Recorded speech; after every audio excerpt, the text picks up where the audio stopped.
ఇస్తున్నామని చెప్పి వీళ్ళు కొట్టేశారు. జరిగింది వాస్తవం అది. కానీ పేరు మాత్రం పేదవాళ్లకు మేము భూమి ఇచ్చామనేది. ఇటీవల కాలంలో మీరు చూస్తున్నారు, నేను మాట్లాడుతా ఉంటే ఆ సబ్జెక్ట్ మాట్లాడరు, మిగిలినన్నీ మాట్లాడుతున్నారు.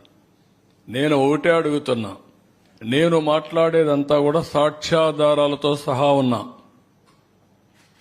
మీరు బెదిరిస్తే భయపడేదానికి సిద్ధంగా లేము, లేకుంటే కన్ఫ్యూజ్ చేయడానికి ప్రయత్నం చేస్తే కన్ఫ్యూజ్ కావడానికి సిద్ధంగా లేము.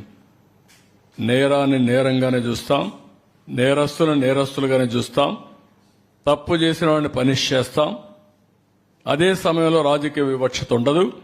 తప్పు చేసి రాజకీయ ముసుగులో తప్పించుకోవాలంటే కుదరదు. ఆ విషయం గుర్తుపెట్టుకోమని హెచ్చరిస్తున్నా ప్రతి ఒక్కరిని.